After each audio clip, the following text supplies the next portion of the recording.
Hey everybody, good evening, and welcome to John G. Jones Research Lodge number 147.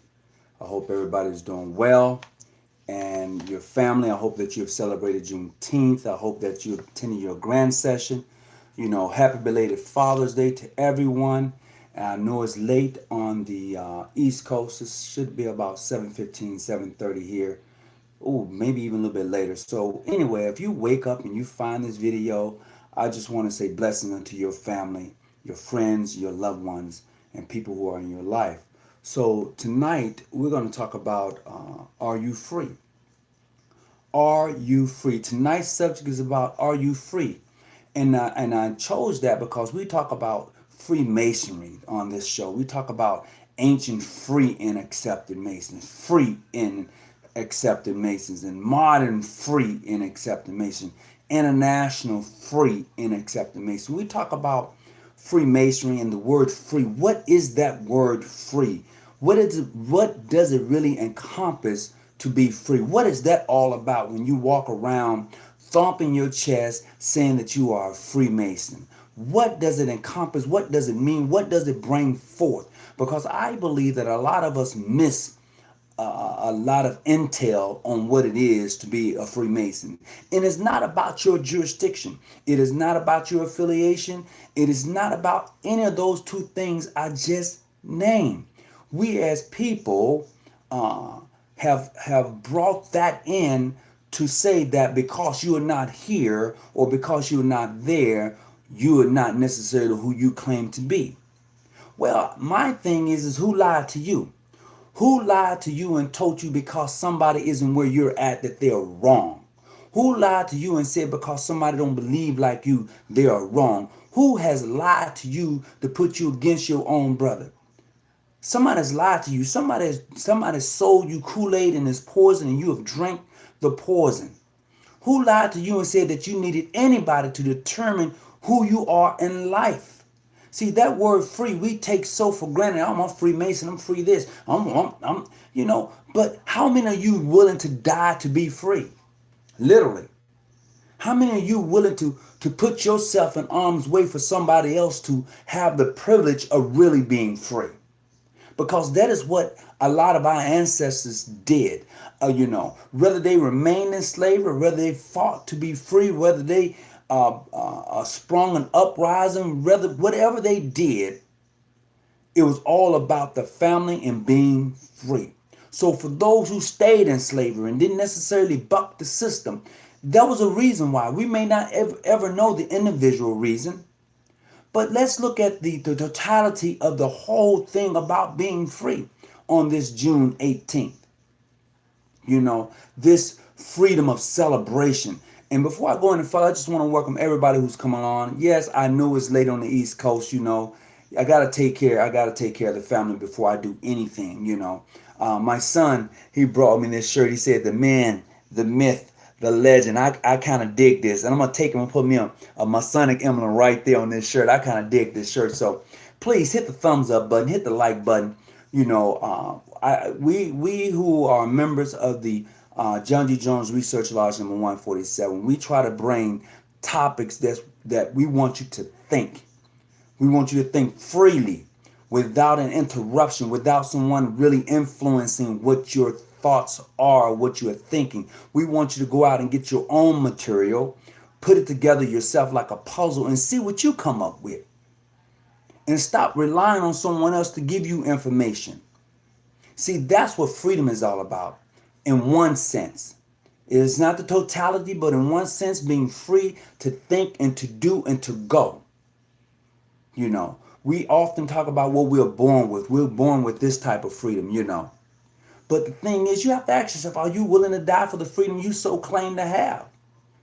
Freemasons, what are you willing to do, Freemasons, for your community, for your society, for where you're at, since you are claiming to be free thinkers, free movers, free people who can make things happen in the community, and all these necessities that come along with being a Freemason. Because some of us are in positions to really affect an individual life. We are. Some of us are judges, lawyers, doctors, nurses. Some of us are pediatricians. Freemasons are all in the role, and we are in all parts of society. We all hold different jobs, so we affect people's lives differently as a Freemason, as a human being. So you tell me, what are you willing to do, Freemasons, to really see that a person has a better start than yourself? You know, what are we looking at when we call ourselves Freemasons? You know, what are we doing with this knowledge that's supposed to be so enlightening to help a good man become a better man? What are you doing with it?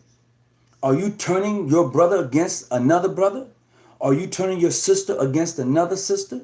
Are you saying because somebody feels this way about you, that makes you feel more significant than the other? What are you doing with this thing we call Freemason, with these signs, symbols, and secrets that we so desire and say that we have? What are you doing with them? All right, so the night call-in show number is going to be 619-985-1184. If you want to call in, you're certainly welcome to do so. I'd love to have you on. And I think that you're going to really get something out of this show tonight. You really are. I would say this. When you depend on someone to define who you are, you have lost who you are. When you depend on someone to define who you are, you have lost who you are. Anytime you depend on another man to define that you are a man, you are not a man.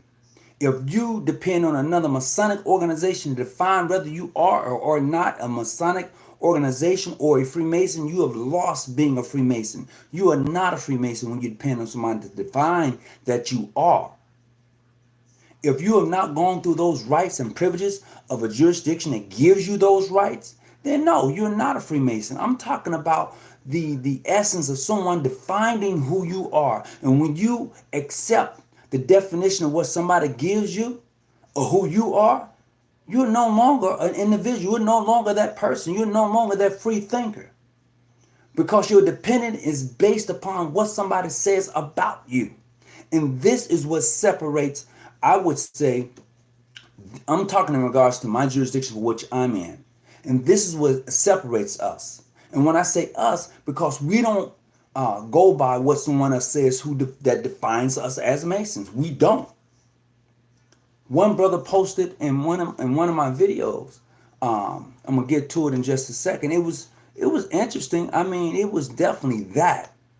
But we don't allow someone to come in and define who we are, and then no, it doesn't get down like that. But some people do.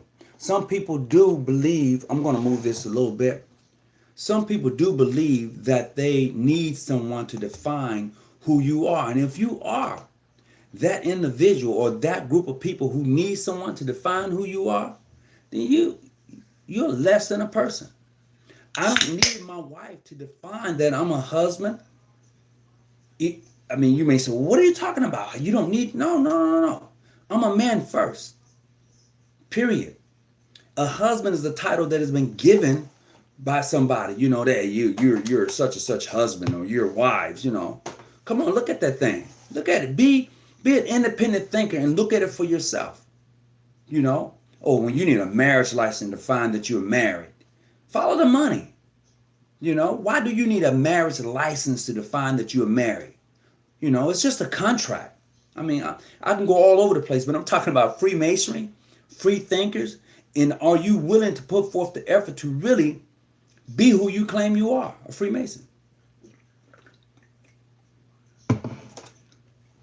That's the show tonight. So if you want to call in, I appreciate it. Don't forget to hit the like button. Greetings, brother Sound 1120 Sound, brother Mike. Larry is in the house. Jason Harding, thank you. Brother Brandon Lewis, greetings. I want to say to everybody who's coming on, thank you. I appreciate you subscribing to the show. And we just hit over 2,000 subscribers, and it is because of you. And I appreciate that. I really do. And members of the Research Lodge number 147, we appreciate you tuning in and giving us the opportunity to share with you our thoughts and those things pertaining to Freemasonry. We really, really do. Um, I'm looking for something because I really want to share it with you.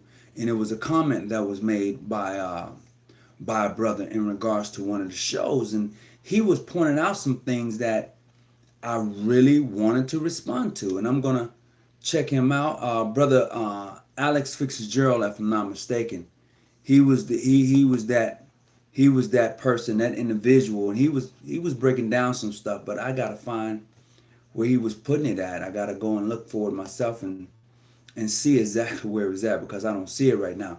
But we're gonna get back to this thing of being a free thinker. It's Juneteenth, the celebration of freedom for African Americans, Negroes, however you want to call it. Some say, well, only in Texas that you celebrate Juneteenth because Texas got the word late. No, it's for all of us.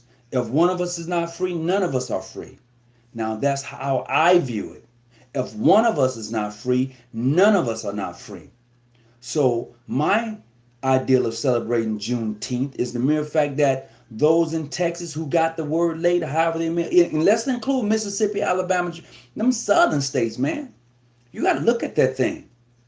Now, here's the funny part. What if you can connect Freemasonry to the Civil War? What if you can do that? And how Freemasons played a part in that? You'll probably say, that can't happen. That can't happen. No, you really need to go back and look at Freemasonry and how it has played a vital part in the development of this country. You really do. I mean, it's deep. Them southern boys and northern boys being Masons. Why did the southern and northern jurisdiction, why have they never met together up until 2010 or 11 was the first time that the northern jurisdiction and southern jurisdiction of the ancient accepted Scottish Rite had ever met together? Why was there such a divide between the southern and northern Scottish Rite? I'm talking mainstream Masonry now. Why was there such a great divide amongst that organization? So you have to ask yourself, how did Freemasonry play a part in that? Because it played its part. Freemason has done that over and over again. So I'm here today trying to get you to see a different part of Freemasonry as far as being a free thinker, one who goes and gets his or her own information for herself and don't depend on someone to bring it and spoon feed you. If somebody tell me something about a brother on this show and I don't personally know him, I need to go to that person and ask them, and don't depend on information that somebody bring to me, because that information can be correct unless I go to the source and find out for myself. And once I've done that, then maybe I can see it from another point of view. But this is what happens a lot of time across the board with the various jurisdictions. Somebody said, well, they are this because of this. You haven't even personally met a brother, maybe even met their Grand Master or know their personal history, but you're basing your ideology on something somebody else has said, some information that somebody has given you without you going and getting your own information and coming to your own conclusion. See, I'm going to tell you this. The reason I joined this organization, the Freemasons, is because of the men that I came across. It was because of their character. It was because of who they were in the community. It was because of the work that I seen them do. It was because how they treated their wives and how they treated their family. It was about those individuals in that lodge. That's why I joined Freemasonry. As a matter of fact, I was introduced to Freemasonry by a sister that I met. She introduced me to these brothers. They then did the interview on me, checked me out, made sure I was sufficient for their lodge and what they was trying to do. And that's how I became a member. But it was through that lodge, Now, before I left Mississippi, I petitioned Prince Hall. I did. But, hey, that was then, this is now. And I don't know what type of Mason I would have been if I'd have joined Prince Hall at that time. I'm talking about Stringer Grand Lodge out of Mississippi, I don't know. Maybe I would have been like some that come across the page, maybe, I don't know. But the way I see it and the way I think now, I'm grateful that I am in the place where I'm at now because I can see it from another point of view. When I say see it from another point of view, because somebody has told us that that brother wasn't recognized. Somebody has told us that that brother was clandestine or bogus. But you never ever had that conversation with that individual. You didn't think for yourself to go. You wasn't free enough to go and talk to that individual yourself. And that is what hurts us as a people. We base our decision upon somebody else. You know, just like I invited this gentleman by the name of, I think his name was Brian Williams, to come on the show.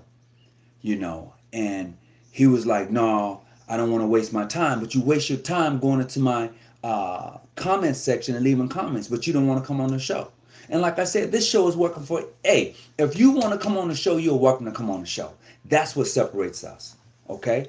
So you can say whatever you want to say in regards to this, but if you want to come on the show, you're certainly welcome to do that. So as we proceed tonight, I just want you to be able to think about what it is to be a Freemason, a free thinker. Are you there yet? Are you a Freemason? Not just because of your affiliation or your jurisdiction. Are you a Freemason because of the information, because of your initiation, passing, and raising? Now you are free to travel the world as such. Are you a Freemason? That's the question we're asking tonight. And if you want to call into the show, you're certainly welcome to do so. And let me turn this volume up because I'm quite sure that somebody probably already tried to call in and the volume is turned down and you can't necessarily hear them. So definitely, we're in the house tonight. So if you want to call the show once again, 619-985-1184 is the call-in number tonight if you want to do that. And we're talking about being a Freemason. What is it to be a Freemason? Are you free as you claim to be? You know, and that's where we're at with this thing we call Freemasonry. Call in number 619-985-1184. You know, one other thing, a brother who puts in a demit to go to another lodge, he or she is free to leave just as they was free to come. Give them the demit. If they have not paid their dues and they're not paid up, I can understand you withholding the demit. I can get that. But just because a brother want to leave your jurisdiction and go to another jurisdiction that you do not recognize, you want to hold up their demit? What type of organization are you to do that? That gentleman has dedicated, or that sister has dedicated several years, several months of service to your jurisdiction. And they found out for themselves, this is not the right place for me.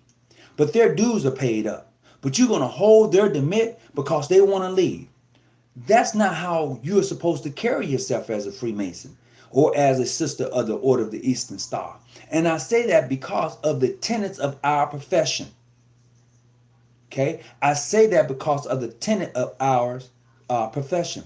I say that because as a Master Mason, I have one working tool in particular that I use all the time, and that is their trowel. And it is taught that as a Freemason, I'm supposed to spread the cement of brotherly love. And how can I do that holding a brother down? How can I do that if I'm stabbing a brother in the back? How can I do that when I'm undercutting a brother who wants to move on or a sister who wants to move on? What type of Mason am I? Am I a Freemason when I do stuff like that? I need you to critically think about that. I need for you to see your brothers who are part of various jurisdictions in a different light, a different manner, besides that of what somebody has told you. Many times I've asked individuals who claim to be regular Masons to come on the show, whatever jurisdiction it may be. But yet, they can't come on. But yet, they want to call me and have, well, you know, I can't come on your show, but I'll call you. That's cool. And you know who you are. If this is not you, don't worry about it. But if this is you, well, the shoe fit, wear it. I'm just saying, you know. Greetings, everybody. Greetings, Brother Maddox. How you doing? Brother Willie Gooding, how you doing? You know. So we're talking about being a free Mason. You know, no matter how you chop that word up. Free is the first word with Mason that comes along. Because if you're free, that means you're free to work, to do, to travel, to build up, to tear down, to make whole, to make work. I mean, when you think of the word free, that's what it is. When you freedom has no limits on it. Masonry means clearly you are a workman. You are a workman. That's what it is to be a Mason. You look the word up, it means that somebody that can work, somebody that builds. You get your hands dirty by building up the next man, especially when you're talking about Freemasonry, speculative masonry. And that's what we do here. If you are not capable of building up the next man, regardless of his jurisdiction, then you are not a Mason, according to what Freemasonry is all about. Just not my personal opinion, but according to what Freemasonry is all about.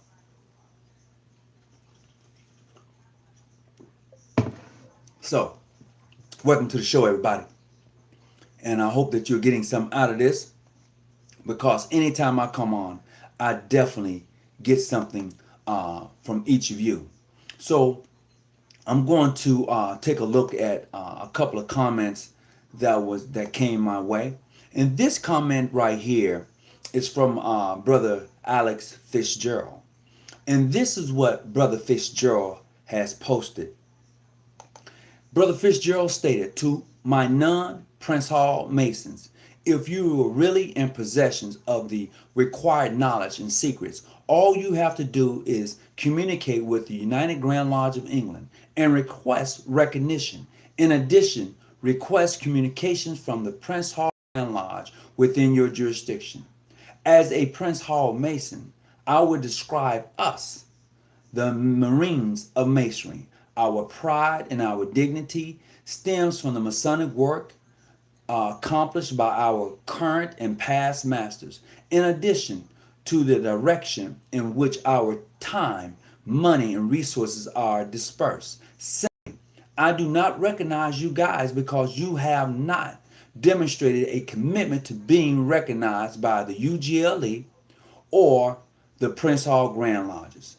During this process, an inspection of methodology, ideology, and a structure can be observed under the Masonic law. A determination can be made. If you guys have failed this inspection, you are irregular. And you guys are irregular and will remain such until your membership progresses towards its goal of being recognized. Now that's from Brother Fitzgerald. Now let me break this thing down as we talk about, are you a Freemason? Let me break this thing down as we see it for what Brother Fitzgerald has written. He says, to my non-Prince Hall Mason, he's right, I'm not a Prince Hall Mason, nor am I a John G. Jones Mason, nor am I a International Modern Free PHO. I'm none of that. I am just a Mason who is a member of John G. Jones Grand Lodge of California, ancient, free, and accepted Mason. Period. So let's have an understanding. If you think that you are a Prince Hall Mason, what is a Prince Hall Mason? You are not a Prince Hall Mason. You are a Mason. Period. Prince Hall is the jurisdiction that you are a member of. It identifies that jurisdiction. But if you're going around continuously, as most of us do, including myself at one time, oh, I'm a this Mason, or I'm a that Mason. No, I am a Mason. I have been initiated, passed, and raised as such. Now, the jurisdiction for which I am a member of could be any of those several jurisdictions, such as International, Modern, Free, Sons of Solomon, you name it. Whatever jurisdiction you are a part of, that is that jurisdiction. But that doesn't make you a Mason. What makes you a Mason is your obligation.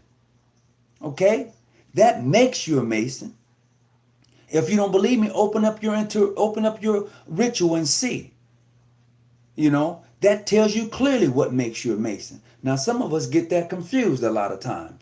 But now, let me go on, letting you know that I'm not a Prince Hall Mason or anything. I am just a Mason who is a member of John G. Jones Grand Lodge of California. And to me, that's how I view it. That's how I see it. And for those who are around me and know me personally, they know that. Okay? And then he goes on to say that if you are really in possession of required knowledge and secrets, all you have to do is communicate with the UGLE or the United Grand Lodge of England. Let's put something on that. You do not have to communicate with the United Grand Lodge of England. They are just another Grand Lodge that happens to be what some would call it. I don't call it that. Some call it the Mother Grand Lodge. I don't know why, but that's what they call it. You know. Well, I do know why, but I'm just saying. I'm just throwing it out there. Okay. They call it the Mother Grand Lodge. I don't, you know, they didn't give themselves that title. It was given to them. Okay. But when you read their own history, you would know that that's something I would not give them at all. I would not give them the Mother Grand Lodge. I won't give them that because the information that they have was stolen. I'm just putting it out there. This is Juneteenth celebration. We are celebrating Juneteenth here tonight. So come on in, come on aboard. I appreciate you. Thank you very much. Hit the thumbs up button. Brother Stephen M. Jackson, my administrator. It's kind of late your time, brother, and I didn't expect for you to be on. I wanted to come on a little bit early, but my apologies to you. It's kind of hard sometimes, but thank you for coming on. I really appreciate it. I'm not going to be on here all night, but I want to be on here for a length of time to get some of us to see about this thing we call Freemasonry. Are you free, Masons? Are you? So let's take a look at this other part of this course. He says, not only do you need to communicate with the United Grand Lodge of England, but you need to communicate and get recognition from Prince Hall. Now he's saying this is to those who are not Prince Hall or mainstream Masons per se. This is what you need to do. That is a lie. You do not need to do that. There are other Grand Lodges and jurisdictions out there beyond the United States that you can have communications with. It is because my Grand Lodge has communications with 13 other foreign countries. We do. So when you tell me that I need Prince Hall jurisdiction or I need the United Grand Lodge to identify me as a Mason, I don't. You don't. You don't need them. All right. So I'm looking at a comment tonight. For those who are just tuning in, I'm looking at some of the comments from different individuals at this time, and I'm breaking down what they're saying. I'm answering what they have said that one should do.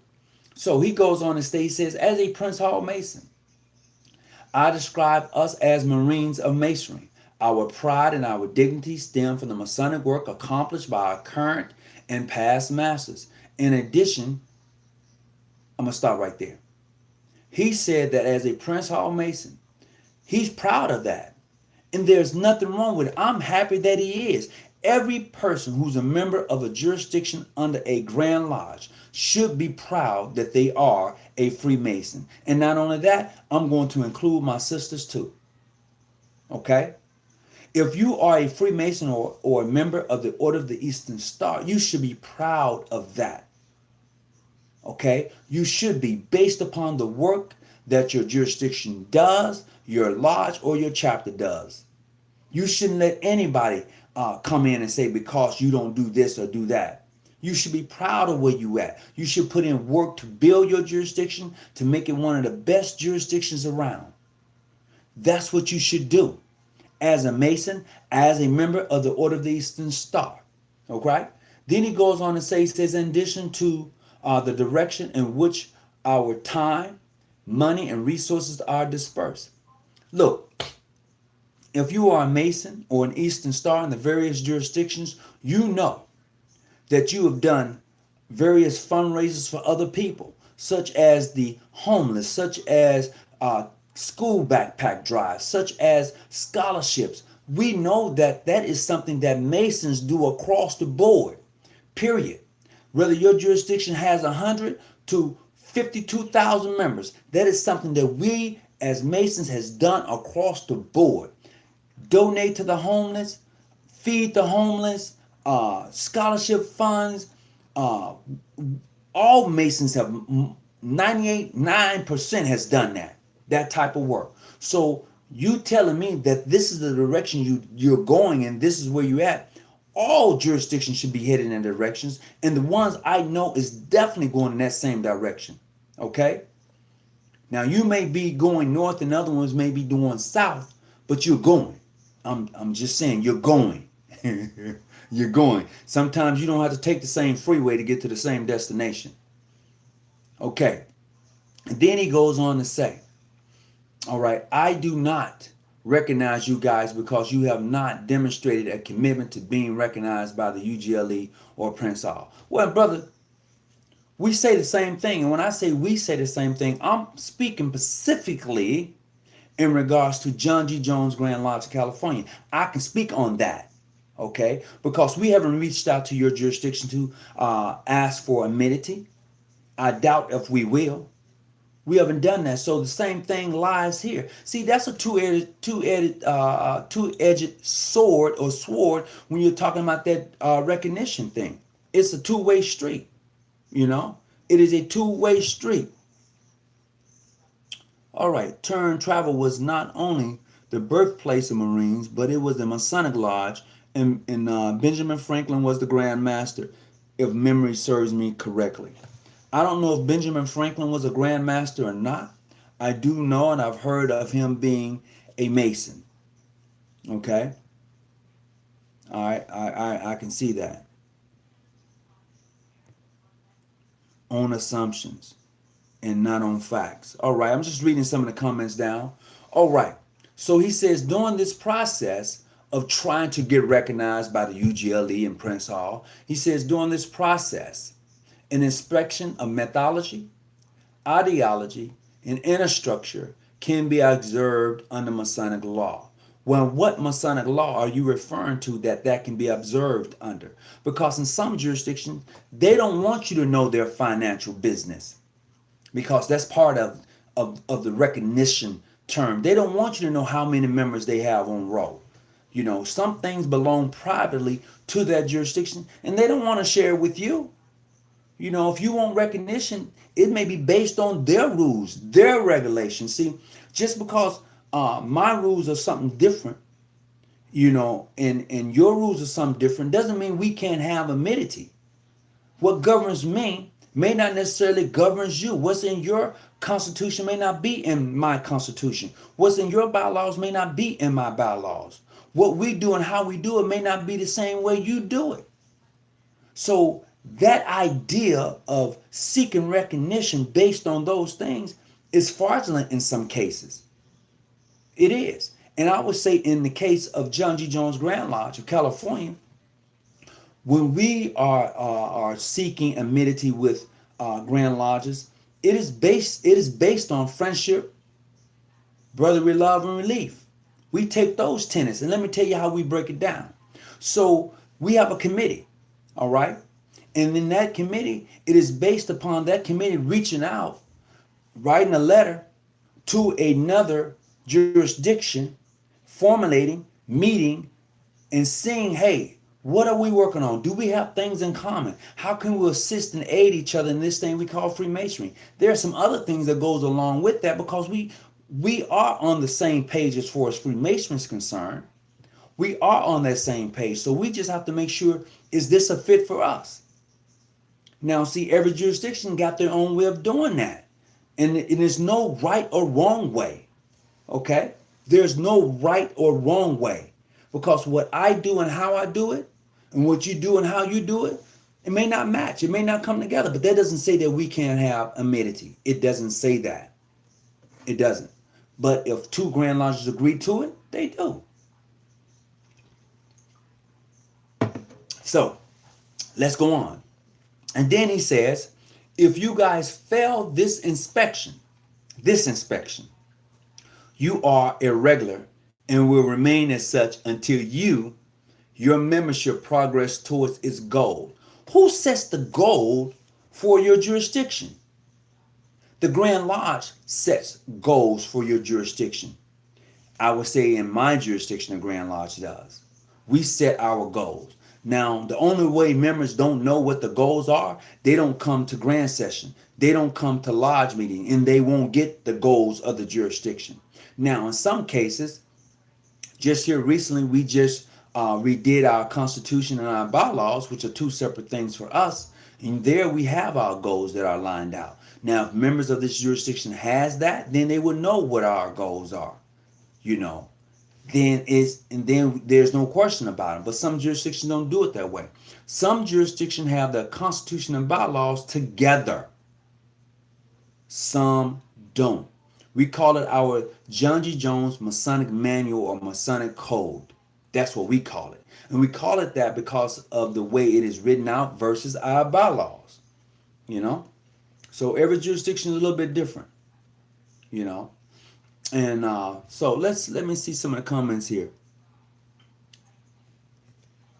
Bootlicking is the best. Greetings. What is he, a drill sergeant? I don't know. I've asked him to come on the show, and I think it's our time slots, you know. So greetings to everybody who's coming on. Brother Christopher Barnes, thank you. I appreciate you coming on. Brother Terrell, how you doing, brother? I appreciate you. Hope everything is well with your family as you have moved on to a different jurisdiction. I hope everything. I'm a proud Prince Hall member who's proud to embrace all my... Brother Lewis, this does not contain you. Brother Lewis, if you don't stop, you know, I can say something about Brother Lewis, and I can call him a brother, even though I probably cannot visit his lodge. I'm cool with that. But that gentleman right there, I've never met him. Personally, I haven't. I have never met Brother Lewis, but I call him brother because of our conversation, you know, that we've had. He's never proved me wrong. He's never done anything to tell me anything different than that he's a Mason, I'm a Mason, and hey, what are your thoughts? There's no need to do a Q&A about who that person is when that person clearly has identified himself as such. See, and I can say that about that individual. And there's a few more that's on here that I can say about who are Prince Hall Masons. So let's have some clarity on that. I'm just speaking clearly to what Alex Fitzgerald has posted in his comments. That's what I'm speaking to. And he just so happens to be a Prince Hall Mason in another jurisdiction. Now, what jurisdiction is that? I don't know. And see, that's what I say. When a brother tells me he's a Mason, that's what he is. When a sister tells me she's an Eastern Star, that is what she is. An Eastern Star. It doesn't matter the jurisdiction. Or I'm a Prince Hall Eastern Star. No, you're not. You are an Eastern Star based on the initiation process for what you took. You are a Mason based on the initiation process for what you took according to your jurisdiction. My personal belief and what I may think doesn't count. It doesn't. What counts is what you do where you're at and the work that you put on, and you demonstrate that you are who you claim you are. If I tell you I'm a Muslim and I'm not acting according to the rights and privileges that of a Muslim, then I'm not a practicing Muslim.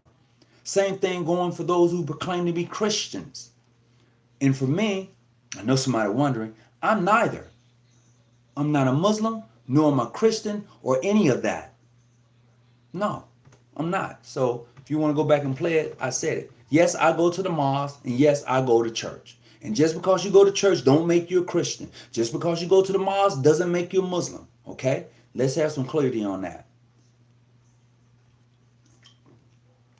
So, let's look at something else he wrote.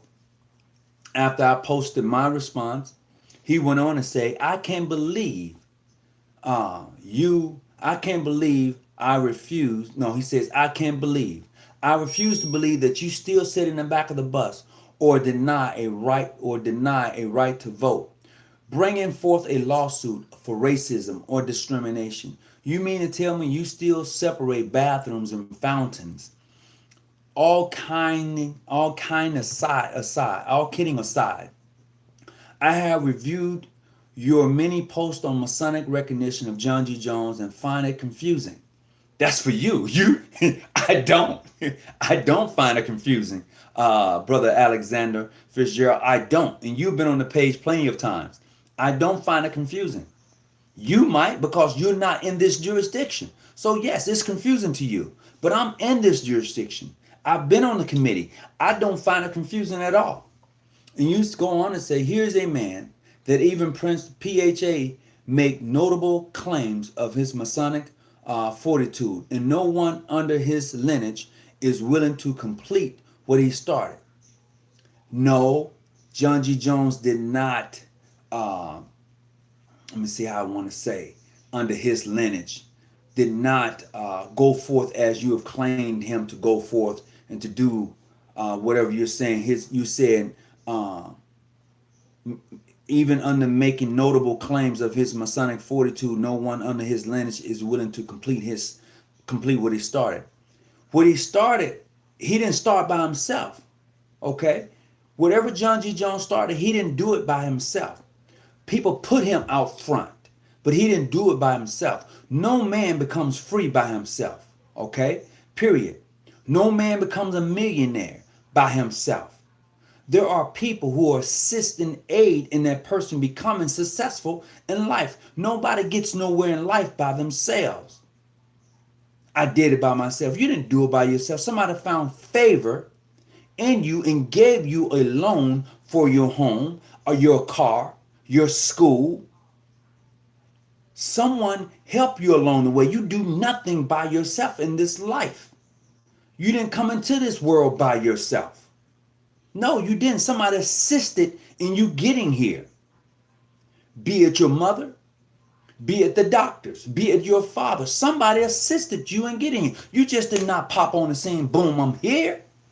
No, that didn't happen that way. Nobody does anything by themselves. Okay? All right, unless they go break and steal. And then it's more than 2 or 3 when you're doing that. But let's move on. All right, then he says in closing, I hope one day you will consider the benefits of having recognition with PHA or the Grand Lodge of England, respectively submitted. I'm going to say this in regards to my person. This is not in response to my Grand Lodge because we have not written letters or even asked for amenity or seeking amenity with the Grand Lodge of California or any other Grand Lodge outside of what you would say mainstream or Prince Hall. But we have done that with various other jurisdictions and countries. So I'm going to say this here. As long as I'm living and I'm breathing,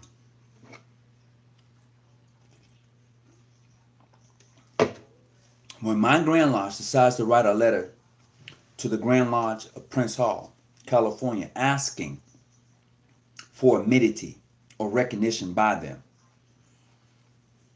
I won't be on that committee. I won't be a Mason. Hear me clearly. And it's not anything to do with brothers that I've had fellowship with. I'm like, I would take a stance like Albert Pike took. And you're hearing it from me right now. Until I don't know what tomorrow holds for me. I do know who holds tomorrow. And I'm going to say this. No, I can't do it. I can't do it.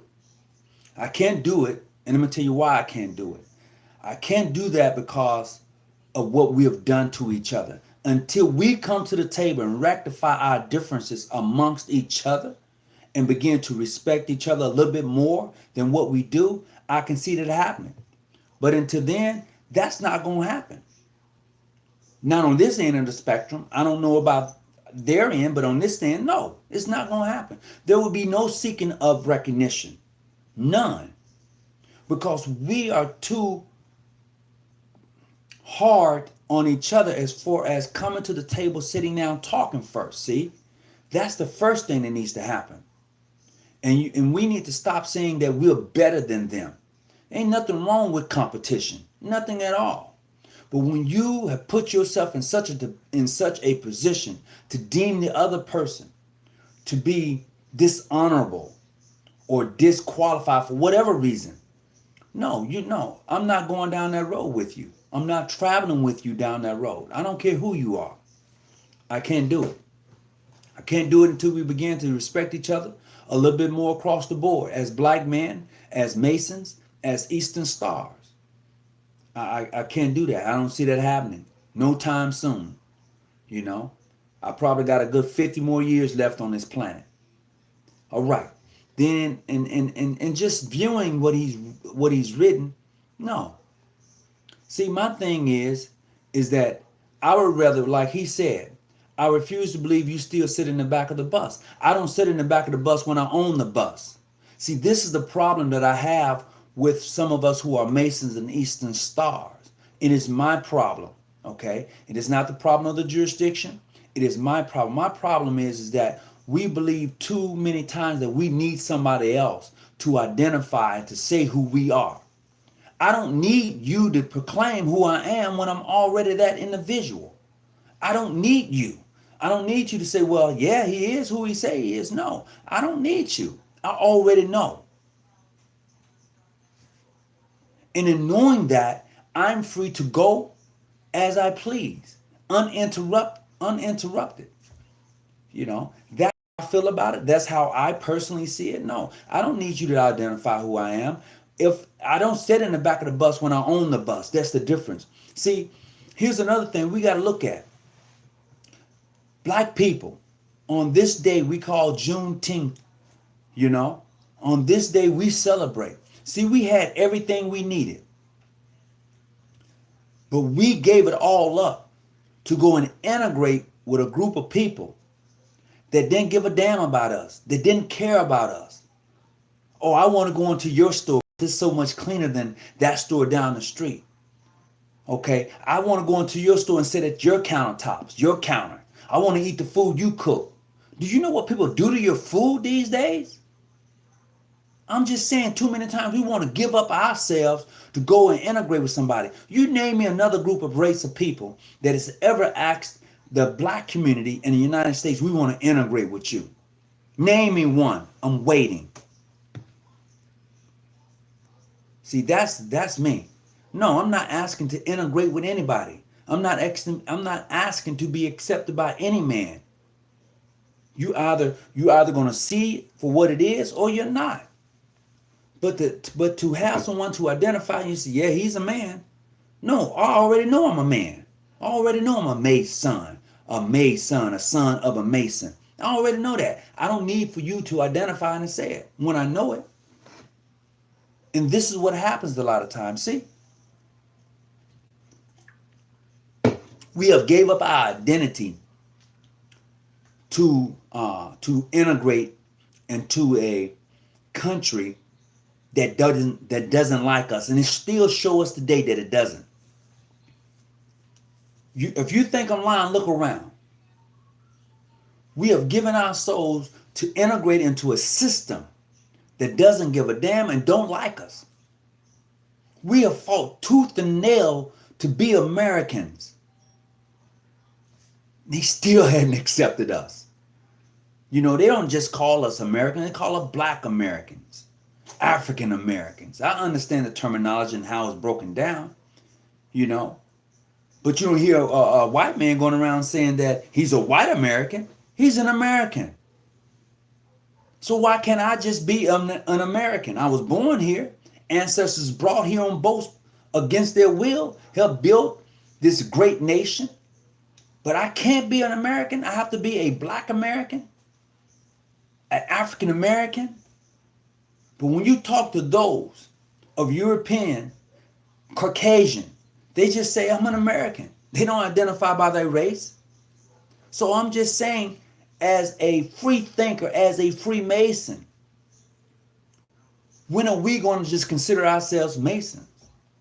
Not just a Black Mason, as I sometimes get into that. Not just a John G. Jones Mason or International, Modern Free, but a Mason, period. That's how I identify. That's my train of thought right now. I'm a Mason, period. My jurisdiction may be of this, but I'm a Mason, you know. That's how we have to start just breaking down stuff. Stop letting people put titles on us, you know. And when you do that, you will grow as a person, as a man, as whatever you want to be. If you tell me that Mason can make a good man, a better man, when you start applying those principles that are in Masonry to you as an individual who's been initiated, passed, and raised, when you begin to apply those principles of the Order of the Eastern Star, those 5 herons, you are going to grow. You're going to be that great woman of one of those herons. You are going to grow to be that great master who every morning gets up and looks at his trestle board, how his day is going to be. What hustle are you going to put down to help build up the next man, to help build up the next woman, to help build up your family? As a Mason, you're going to look at that trestle board. When you get up in the morning, you're going to identify some things that you have to do better than you did the day before to grow. You're gonna have to circumscribe some things. You know how the doctor goes in and he circumscribe that baby. You're gonna have to remove some of the foreskin back in order to get down to say this is how it needs to be. This is what you're gonna have to do as a Mason every morning you get up. This is what you're going to have to do as an Eastern Star every morning you get up. You're going to have to apply those tenets of your profession to your natural life.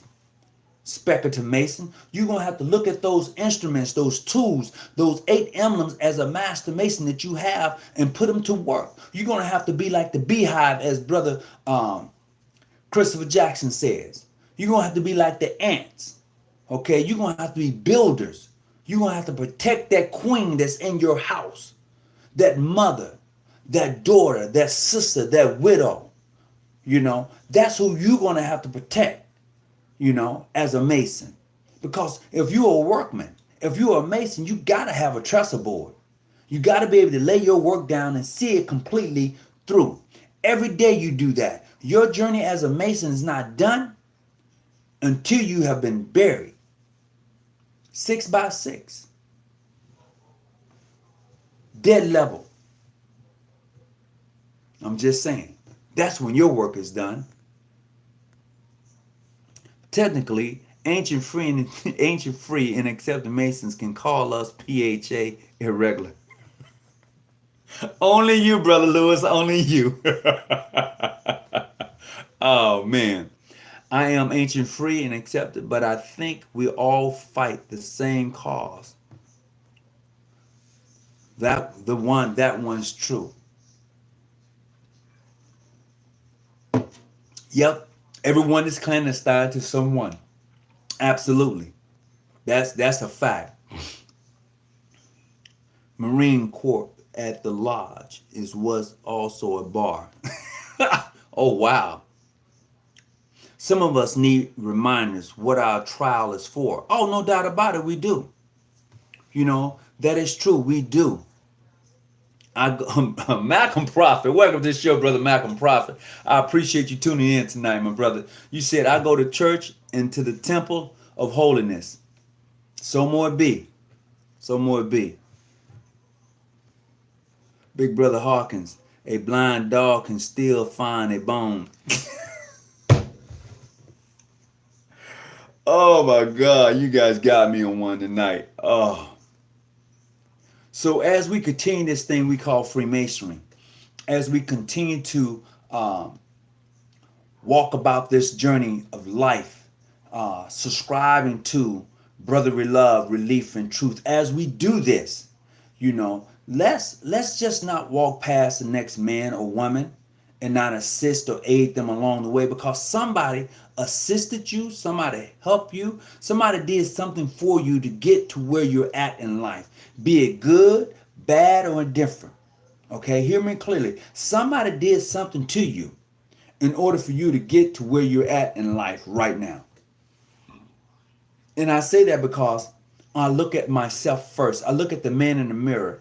As I sit in the anteroom with a burning candle and observed that which was around me, and I looked and I stared at the person staring back at me, my worst enemy, could be my best friend. But as I looked and I'm looking at this image, I'm having that wow moment.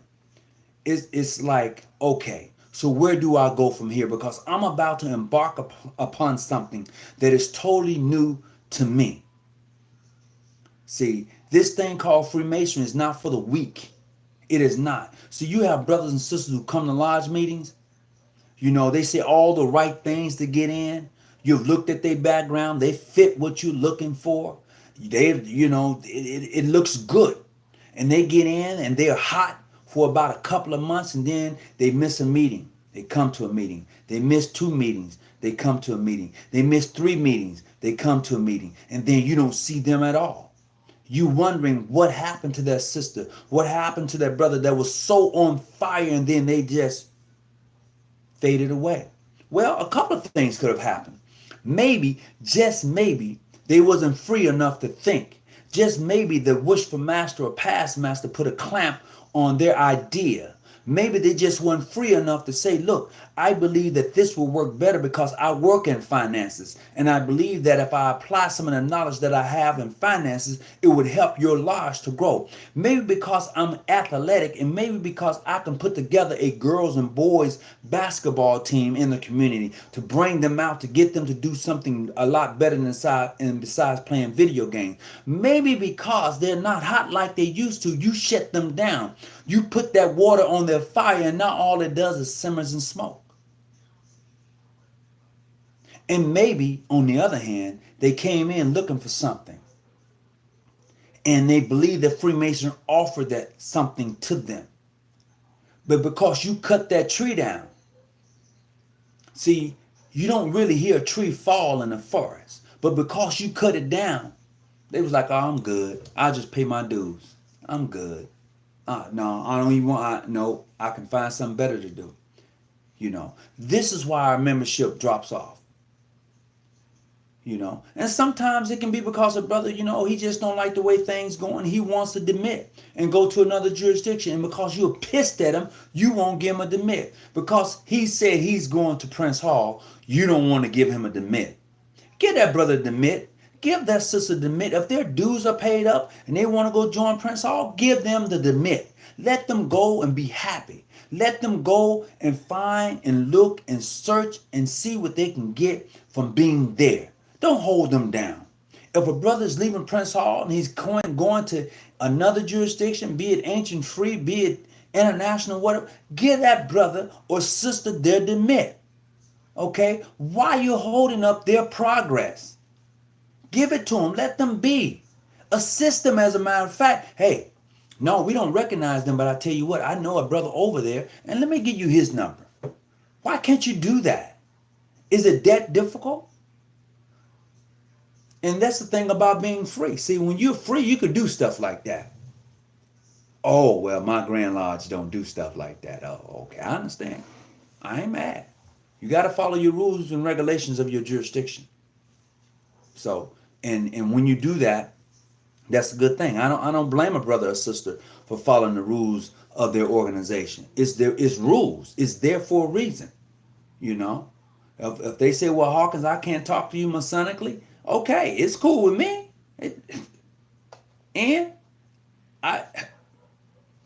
It's okay. It's really okay. So look, we almost upon an hour. And I know my administrator, he's going to have to get some sleep because he has to get up and go to work early. The DNA of Masonry is all over our country. Absolutely it is. Freemasonry has influenced our country. Okay? It has. So in saying that, when you look at Washington, D.C., we know in Washington, D.C., Freemasonry has a strong influence. And who laid that out? Who laid it out? When the man who was building Washington, D.C. quit and said, I'm done, I'm not going to do it. Who did they bring in to complete the job? I'm just saying. So why do we harbor such hatred or dislike toward each other when we're in the same boat? We do that. That doesn't make much sense to me. In other words, as they say, we all need to get on code. Yeah, we need to get on code, Masons. Black Masons in particular. We need to get on code. Oh, for real.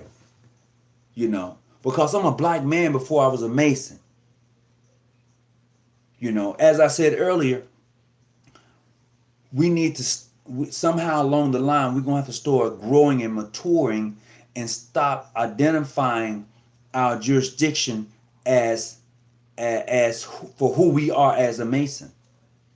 We have to stop that and start just saying when somebody approach you, I'm a Mason, period. Then if they ask you what jurisdiction you're a part of, you tell them. But as far as you coming up to me, I'm a Mason, period. And that's how we should start viewing it. I don't see anyone else doing that but us a lot of times, identifying our jurisdiction as far as us being Masons. And as I said before, when we stop selling our souls and selling ourselves to be integrated into a system that doesn't want you or like you, then you're going to be free.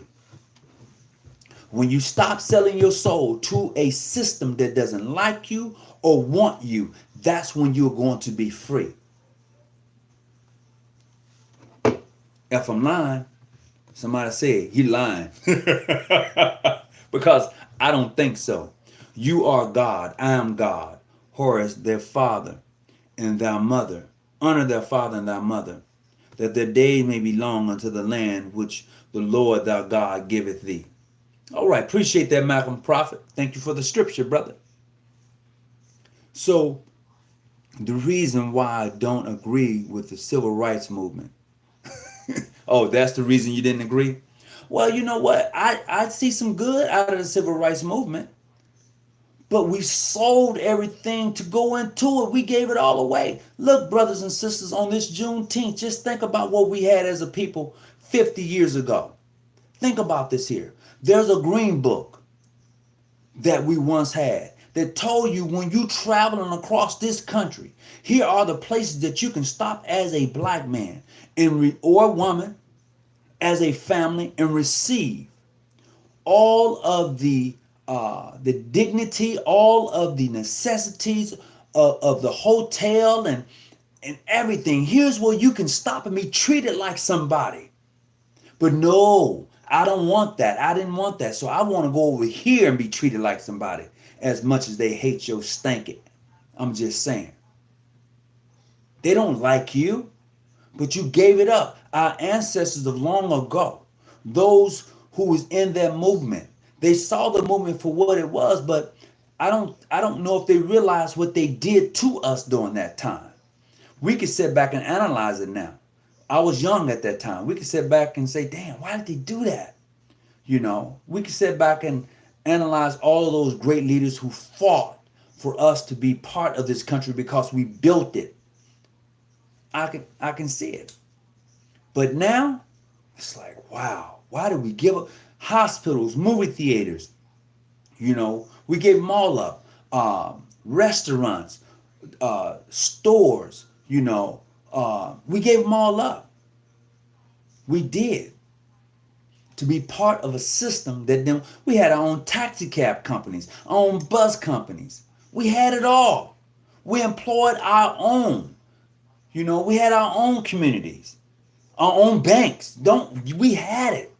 But we just couldn't hold it. And even when we had it, they killed us. They bombed us.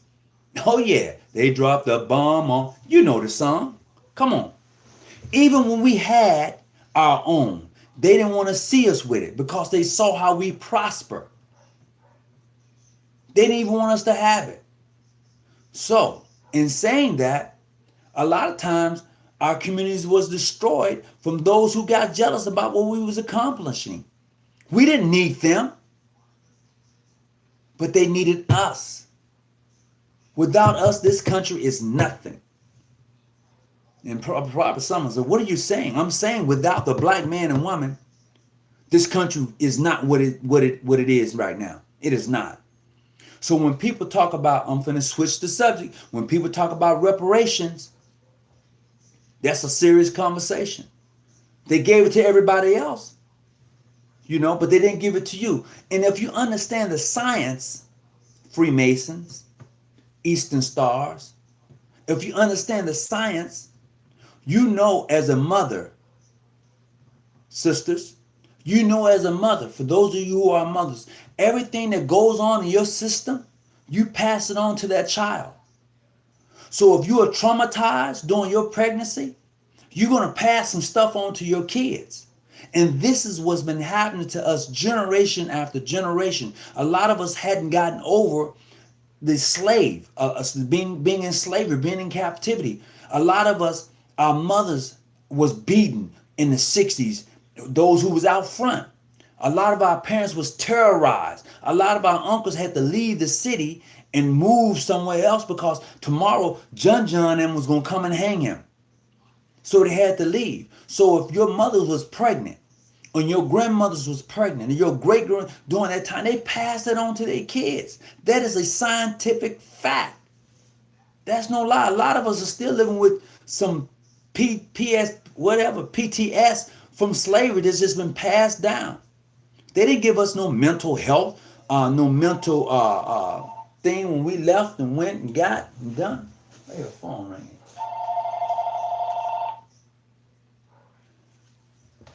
That's my daughter calling. Hold on. Ashley? You want to speak to your mother? Hold on. Hey, Linda! Call her cell phone, please. Oh, she's asleep. I'll call you back in a minute. Because I'm your dad. I gotta go. Talk to you later. So, I'm back. That's my daughter. You know, I'm answering the phone. My daughter called me, I'm answering the phone. Period. I don't care what I'm doing. I'm dropping it, I'm answering the phone. That's me. But anyway, so as we go on with tonight's show, you know, I just want you brothers and I want you sisters to really think about what has occurred to us as a people on this Juneteenth. I want us to think about really being free. In the process, I want you to think about reparations and how the things that have occurred in our history, how it's affecting us right now. Because it's open season on the black man and woman. It's open season. As much traveling as I do, I try to stay as alert as I can. God knows I do. Because it's open season. So I don't care what jurisdiction you claiming to be in. If them people come snatch you out the car, they ain't asking you about no damn jurisdiction. Get your hands up. And don't reach for nothing. I'm just saying, as a black man in this country, as a Mason in this country, man, I'm just saying you need to be alert and aware of what's happening around you right now. Because it's like open season. Right now, I don't know. Somebody say you're talking,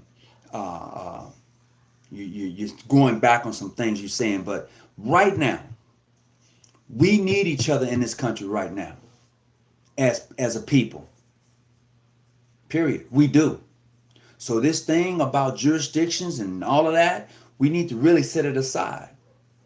We do. I often talk about respect, and I believe that's the key to our success as a people. You know, we talk about Black Lives Matter. If you don't respect me as a person, then my life you really don't give a shit. That's the truth. You know, and that's where we're at. So we have to look at it from that point of view. As Masons, as Eastern Stars, it first begins with some respect about who we are and stop allowing people to dictate to us who we are. And when you can do that, you can really be successful. You can really strive. You can really get down with it. Because that's where it's going to come from. That is exactly where it's going to come from. So look, I've held you on tonight, and I appreciate you tuning in tonight. And I hope, as always, that you've gotten something out of this show. I really want you to think about being free, Masons. I really want you to think about what it is to be in the Order of the Eastern Star and your dedication to your chapter, to your organization. I really want you to grab hold to that and see it for what it is. Because right now, we're all in the same boat. It is open season on the black man and black woman in this country. If you don't believe me, look around. Just look around. We need each other. We do, and I'm saying it. And I've said this, and most of you have heard me say it. I would never join a Prince Hall Lodge. I said it and I stick to it. But I ain't never saying, I've never said I wouldn't need a Prince Hall brother. I've never said that. So don't get it twisted. Because I know one day I'm going to walk across a brother. And that brother's probably going to be Prince Hall or whatever. I'm going to probably need that brother. Now that's me. That's how I see it. That's how I break it down. It's the system that I don't like. But it's the brotherhood I love. It's the sisterhood I love. It's the system I don't like. And this system has us divided. This system has us looking at each other with the left eye when we need each other right now. And that's a fact. Nobody gets anywhere or do anything in this country without another person assisting or aiding. Some fail to see why membership is dropping. Brothers are not getting what they need. They're not, Jonathan G. They're not getting what they need. They're not getting the brotherhood. They're not getting the sisterhood that they so desires. And this thing we call Freemasonry in the Order of the Eastern Star can really galvanize our community if it is used properly. It can. It can really do, man, it can do what it's supposed to do. But we have to use it in that manner. You know, we do. We just can't bring brothers and sisters in and say, here's 5 tickets and go sell the dinners for tomorrow's banquet. It's deeper than that. We have to give them something to do that's going to better themselves in the community.